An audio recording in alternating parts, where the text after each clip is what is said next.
ETF index mutual funds నేర్చుకుని stock మార్కెట్లో రాణించాలనుకుంటున్నారా? వెంటనే ఈ నెంబర్కి కాల్ చేయండి.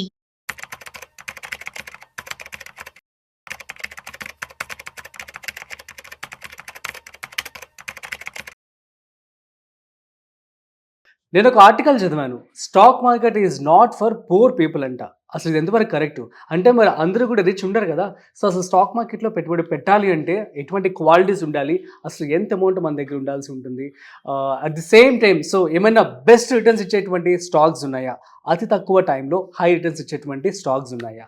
సో వీటి గురించి మనం తెలుసుకోబోతున్నాం. సో వీడియోని మిస్ అవ్వకుండా ఎండ్ వరకు చూసేయండి. సో హాయ్, హలో, నమస్తే, వెల్కమ్ టు సుమన్ టీవీ. నేను మీ రాజీవ్ పసుపులేటి. సో వీటి గురించి మనతో చెప్పడానికి ఇవాళ మనతో ఉన్నారు స్టాక్ మార్కెట్ ఎక్స్పర్ట్ శ్రీరామచంద్రమూర్తి గారు. So let's start. So hi sir, నమస్తే. నమస్తే అండి. సార్ ఎలా ఉన్నారు? యా ఫైన్ అండి. సార్ నేను ఒక ఆర్టికల్ చదివాను. So stock market is not for poor people అని చెప్పి ఉంది. సో ఇది ఎంతవరకు కరెక్ట్ సార్? దీనికి ఒక ఎగ్జాంపుల్ చెప్తాను సార్. చెప్పండి. ఇప్పుడు మీరు కారు కొనుక్కోవాలనుకున్నారు, మినిమం అమౌంట్ ఎంత ఉండాలి?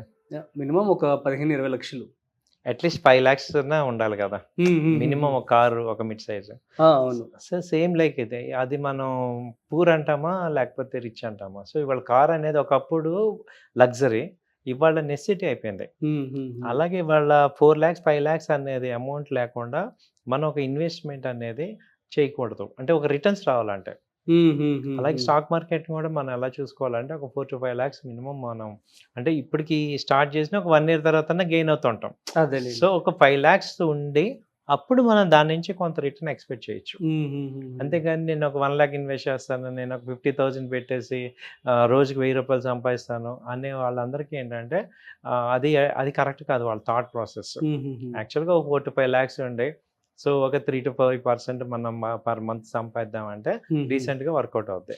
ఓకే, అంటే ఇప్పుడు మరి స్టాక్ మార్కెట్లో మీరు కనుక పెట్టుబడి పెట్టాలంటే ముందు 4-5 లక్షలు సంపాదించండి, ఆ తర్వాత పెట్టుబడి పెట్టాలి అని చెప్పి అంటూ ఉంటారు. అవునండి. అది కూడా మళ్ళీ రిస్క్ ని మనం టాలరేట్ చేసే విధంగా, హ్యాండిల్ చేసే విధంగా ఉండాలి కదా. సూపర్.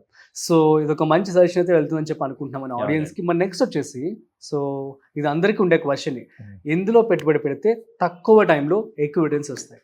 చెప్పండి. డెఫినెట్గా అండి. ఇప్పుడు మార్కెట్స్ ఏంటంటే టోటల్గా బోటమ్ అవుట్ అయినాయి, కొన్ని సెక్టర్స్ అన్ని కూడా రివర్సల్ అవుతున్నాయి, అంటే బాగా తగ్గి అక్కడి నుంచి రివర్సల్ అవుతున్నాయి. అలాంటి సెక్టర్స్లో ఒక 5 స్టాక్స్ మీకోసం ఇస్తున్నా. ఇది కేవలం సెబీ రూల్స్ ప్రకారం నా వ్యక్తిగత అభిప్రాయం మాత్రమే, మిమ్మల్ని ఎక్కడ నేను ఫోర్స్ చేయట్లేదు. మీరు కూడా 1-2 సార్లు ఆలోచించుకొని డిసైడ్ చేసుకోండి. తస్మా జాగ్రత్త, ముందుగా స్టడీ మాత్రం చేసుకోండి. ఒక ఎడ్యుకేషన్ పర్పస్ ఇది ఇస్తున్నాం. ప్లీజ్ చెప్పండి. సో ఫస్ట్ ఏంటంటే బిర్లా సాఫ్ట్ ఐటీ కంపెనీస్ ఇప్పుడు బాగా రివర్సల్ అవుతున్నాయి. అంతకుముందు బిర్లా సాఫ్ట్ 800 దాకా వెళ్ళింది, తర్వాత లో వచ్చి 350 ఆ రేంజ్కి వచ్చి ఇప్పుడు 380 దగ్గర ఉంది. ఇది ఇక్కడ నుంచి వీక్లీ చార్ట్, మంత్లీ చార్ట్ కూడా పాజిటివ్ ఉంది. సో ఇది ఇప్పుడు నెక్స్ట్ 3 monthsలో చూసుకుంటే ఇది 500-550 దాకా వచ్చే ఛాన్స్ ఉంది. సో బిర్లా సాఫ్ట్ అది టాప్ 200 కంపెనీ. బిర్లా కంపెనీ మనకు తెలిసిందే కదా, బిర్లా కంపెనీ వాళ్ళది. సో టాప్ 200 కంపెనీ ఇది బాగుంది. సెకండ్ ఏంటంటే అరబిందో ఫార్మా. సో ఫార్మాలో అరబిందో కూడా ఇది దాదాపు 1800 నుంచి డౌన్ అయింది, ఇప్పుడు 1050 దగ్గర ప్రెసెంట్ ఉంది.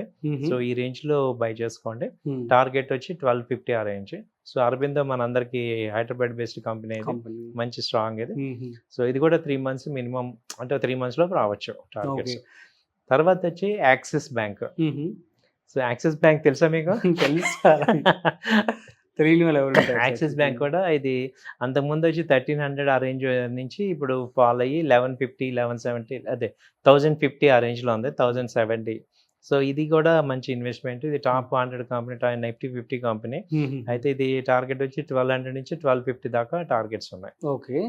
దాని తర్వాత ఏంటంటే హ్యాపీయెస్ట్ మైండ్. ఇది కూడా ఐటీ కంపెనీ. ఇది కూడా అంతకుముందు 2000 దాకా 1500 దాకా వెళ్ళి అక్కడ నుంచి 600 ఆ రేంజ్ ఉంది ఇప్పుడు ప్రెసెంట్. ఇది నెక్స్ట్ టార్గెట్ 900 దాకా ఛాన్స్ ఉంది. మంత్లీ చార్ట్ బాగుంది, వీక్లీ చార్ట్ కూడా పాజిటివ్గా ఉంది. సో ఇది కూడా ఒక 3 months లో మంచి 900 ఆ రేంజ్ వచ్చే ఛాన్సెస్ ఉంది. సో వీటన్నిటిలో కూడా 5 లక్షలు పెట్టుబడి పెట్టాలంటే 1 lakh అలా పెట్టుకోండి. 1 lakh కూడా 1 lakh అలా. 5 లక్షలు నేను చెప్పింది ఏంటంటే ఒక మంచి రిటర్న్స్ రావాలంటే, ఇప్పుడు మీకు ఒక 50 ఉన్నాయి, వీటిల్లో ఏదో ఒక దానిలో ఇన్వెస్ట్ చేసుకోండి. నేను కూడా ఎందుకు చెప్తున్నాను అంటే అంత జాగ్రత్త పడి డబ్బులు దాచుకుంటారండి. అవునండి, కరెక్ట్.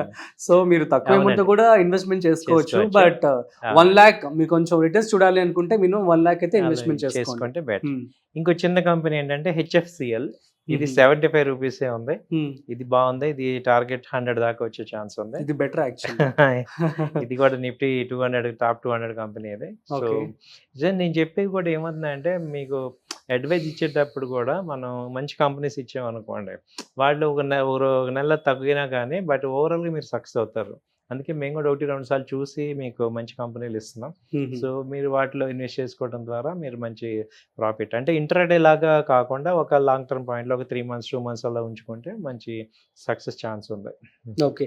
ఎంత చూడొచ్చు సార్ ఫర్ ఎగ్జాంపుల్ 3 మంత్స్లో, 6 మంత్స్లో, 1 ఇయర్? ఒక 5% నుంచి 10%, 5% అయితే ఛాన్స్ ఉంది సార్. 5 to 8% 3 మంత్స్లో అవునా? వచ్చే ఛాన్స్ ఉంది. Okay okay fine fine. So but long టర్మ్లో ఇంకొంచెం. లాంగ్ టర్మ్లో ఇంకా బాగుంటాయి. Okay okay fine. సో ఎటువంటి జాగ్రత్తలు తీసుకోవాలి మరి వాళ్ళు? తీసుకోవాల్సిన జాగ్రత్తలు ఏంటంటే ఇప్పుడు మెయిన్ ఏంటంటే మనం చేసే మేజర్ మిస్టేక్ ఏంటంటే ఇప్పుడు ప్రాఫిట్ ఒక 5,000 రాగానే అమ్మేస్తున్నాం, అవునా? లాస్ ఏమో ఎక్కువ ఉంచుకుంటున్నాం. లాస్ ఏమో అన్లిమిటెడ్ అయిపోతుంది, ప్రాఫిట్ ఏమో లిమిటెడ్ అవుతుంది. కాబట్టి అది మనం తగ్గించుకోవాలి. ఇప్పుడు ఒక ఎక్స్పర్ట్స్ చెప్పడం వల్ల ఏమవుతుందంటే ఇప్పుడు మేము చెప్పడం వల్ల ఏమవుతుందంటే మీకు ఒక భరోసా ఉంటుంది. ఓకే ఇది 200 దాకా ఇంతవరకు టార్గెట్ ఉంది, మీరు టెన్షన్ అవసరం లేదు. మనం ఏంటంటే ఇక్కడ 2 ఇంపార్టెంట్ పాయింట్స్ ఏంటంటే మార్కెట్లో మనీ రావాలంటే ఒకటి రైట్ కంపెనీలో ఎంట్రీ పాయింట్, 2 టార్గెట్ వచ్చేదాకా హోల్డ్ చేయటం, పేషెన్స్. ఆ 2 ఉంటేనే మనం ప్రాఫిట్ తీయగలం. ఓకే. ఫర్ ఎగ్జాంపుల్ ఒక లాస్ వచ్చింది అని చెప్పి అనుకుందాం, ప్రాఫిట్ వస్తుందా అమ్మేస్తున్నారు, ఓకే షార్ట్ టర్మ్ లో. ఒకవేళ లాస్ ఎంతో కొంత వచ్చింది, వాళ్ళు చూసారు భయపడిపోతూ ఉంటారు, మరి అప్పుడేం చేయాలి సార్? లాస్ వచ్చినప్పుడు ఏమవుతుందంటే మీ క్యాపిటల్లో మ్యాక్సిమం లాస్ అని 10% పెట్టుకోండి. ఇక అంతకు మించి లాస్ అయితే ఏ కంపెనీని అమ్మేసేయండి. అంతే అంటారా? ఇది బ్లైండ్ గా తమ్ముడులు పెట్టుకోండి. ఇంకా మీకు మ్యూచువల్ ఫండ్ వాళ్ళు ఓన్లీ 2% పెడతారు లాస్. అవునవును. మనము మ్యాక్సిమం మీ కెటాస్ట్రాఫిక్ లాస్ అని ఇక 10% ఇచ్చాను. ఇప్పుడు ₹1,00,000 ఉంది నా స్టాక్ వాల్యూ, 10,000 లాస్ అయింది, ఇక అంతే బయటకు వచ్చేయండి. అంతే అంటారు. తర్వాత ఎందుకంటే దానిలో ఇప్పుడు 10% కన్నా మనం ఎక్కువ బేర్ చేయలేము అనమాట, ఎందుకంటే రికవర్ చేయడం కష్టం అయిపోతుంది. సో చాలా మంది ఇప్పుడు అలా కాకుండా ఏమవుతుందంటే ఎరోడ్ అయిపోతూ ఉంటుంది, అంటే డౌన్ అయిపోతూ ఉంటుంది కొద్దీ మనీ వెళ్ళిపోతూ ఉంటుంది. సో ఇక్కడ ఇంపార్టెంట్ మీరు అన్నట్టు ఏంటంటే ఇక్కడ ఎంత సంపాదించాను కాదు, మన క్యాపిటల్ ఎంత ప్రొటెక్ట్ చేసుకున్నాం. సో క్యాపిటల్ని నేను ఇప్పుడు ఇవాళ తగ్గుతుంది, ఇంకో దానిలో తీసుకోవచ్చు. ఇప్పుడు అదే ఫాలో అవుతుంది అంటే ఇప్పుడు కంపెనీ 10% షేర్ వాల్యూ 10%, 5% ఫాలో అయింది అనుకోండి, దానిలో ఏదో ఫండమెంటల్ ప్రాబ్లం ఉంది. అవును అవును. అది ఆలోచించి మనం ముందు బయటకు వచ్చి వాళ్ళు మళ్ళీ సెట్ చేసుకున్నాక మళ్ళీ ఎంటర్ అవ్వచ్చు. ఇక్కడ మనకున్న అడ్వాంటేజ్ ఏంటంటే ఎప్పుడైనా బై చేయొచ్చు, ఎప్పుడైనా ఎగ్జిట్ అవ్వచ్చు కదా. కాబట్టి లాస్ ని తగ్గించుకోవటం అనేది ఇంపార్టెంట్. ఇంపార్టెంట్. యా సుభబ్ sir, thank you so much. So guys మీ అందరికీ కూడాను చాలా మంచి క్లారిటీ అయితే నేను ఇప్పించానని చెప్పి అనుకుంటున్నాను. మరి మీ అందరికీ అర్థమైందే కదా. సో ఇంకేమైనా డౌట్స్ కనుక్కున్నట్లయితే కామెంట్ చేయండి. సో మేము స్టడీ చేసి వాటికి కూడా రిప్లై ఇస్తాము అండ్ వీడియోస్ కూడా చేసే ప్రయత్నం చేస్తాము. సో మరొక ఇంట్రెస్టింగ్ కాంటెంట్తో మళ్ళీ కలుద్దాం. అంతవరకు చూస్తూనే ఉండండి Suman TV. This is Rajiv signing off. Video నచ్చినట్లయితే like, share and subscribe. Thanks for watching.